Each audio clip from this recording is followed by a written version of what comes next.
So you've tried so many different diets, so many different things. Even with your keto diet, with your intermittent fasting, with your gluten-free, or whatever type of diet you're following, they're only really going to work if you're burning more than what you're consuming. So why do we consume so much food? Why do we overconsume? Why are we always going over what we actually burn in a day? Has anyone ever asked, like, why is this happening? What's going on? So ideally, you want to be fuller. So let's say you can only burn 2,000 calories in a day. You want to eat that 2,000 calories and actually feel full. And I'll give you an example here. We have Sally, which is going to be the bad one here, and then we're going to have Betty. Betty's going to be good.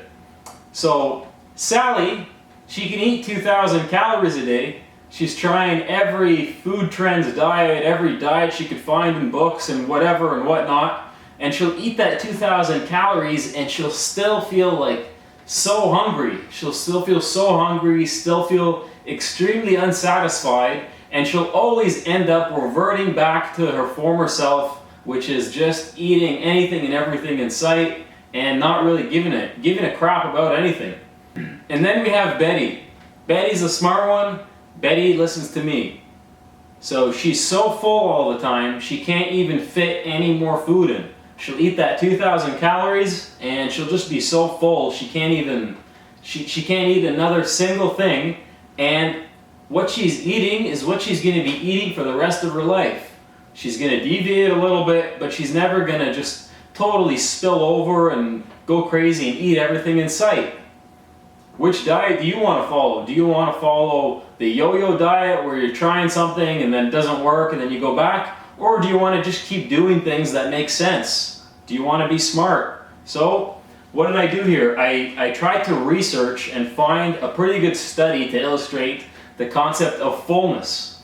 So, you want to be full all the time so that you're not over-consuming and consuming too much foods. So just continue watching this video and you'll find out what a lot of these food groups are, what foods to eat more of, and what foods to avoid. If you're new to this channel, my name's Paul. I studied nutrition and dietetics, so I do know a lot about this stuff and I do know what I'm talking about. Okay, so let's just dive right into this study. So the way it worked is first thing in the morning on an empty stomach, they fed people 1,000 calories worth of white bread. So that's quite a bit of white bread. They fed them that. Why? They wanted to establish kind of like a baseline for hunger. So then that way they can feed them other food items and then that they can refer back to how full they were with the bread. Makes sense? And in the following days on an empty stomach, they fed them a variety of different foods so that they can compare and refer back to the white bread to see what was more filling. And unfortunately, the results were not that shocking. So all the nice, tasty, delicious, sweets with high fat and high calorie food, they were less filling than all the other stuff. So something like a candy bar, something like a croissant, not very filling compared to how many calories it gives you. So if you eat 1,000 calories of junk food and candies, it won't even be as filling as 1,000 calories of white bread. So let's dive right into this and we'll show you all the food groups and we'll see how they compare to white bread. Now we're just taking a look at the satiety index score and we'll start with the bakery products. So you can see here that the worst and least filling food item here is the croissant, and crackers are actually more filling than white bread. Cookies, even more filling than white bread. That's surprising.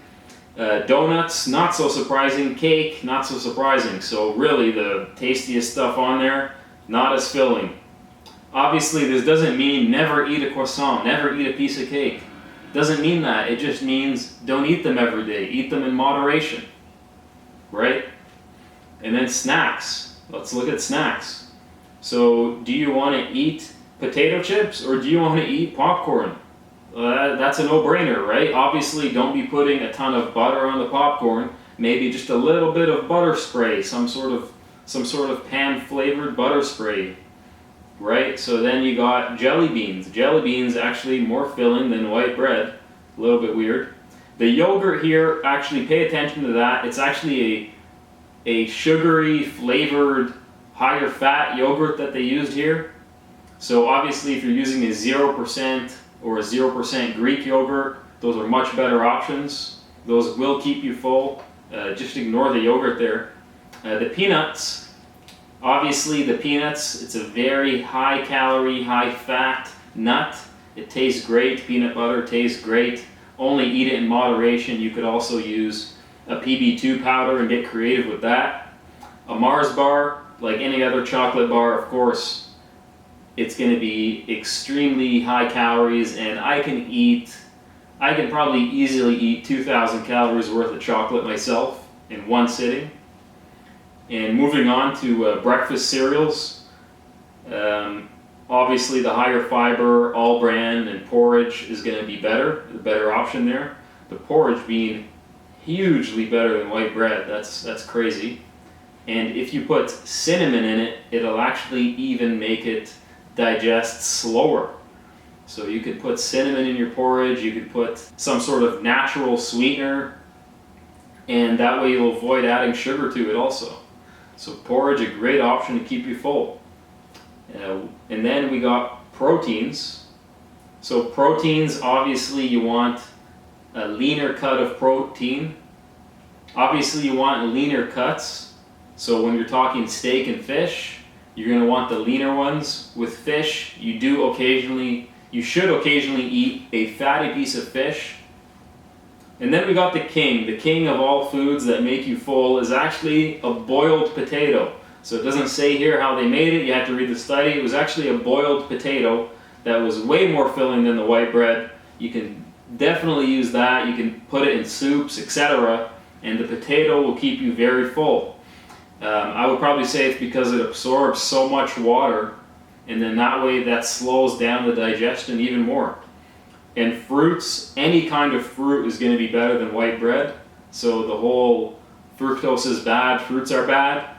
No, that's totally wrong. Fruits are extremely high in water and extremely high in fiber. So then it's going to take us a while to digest them, and you're going to feel full from them.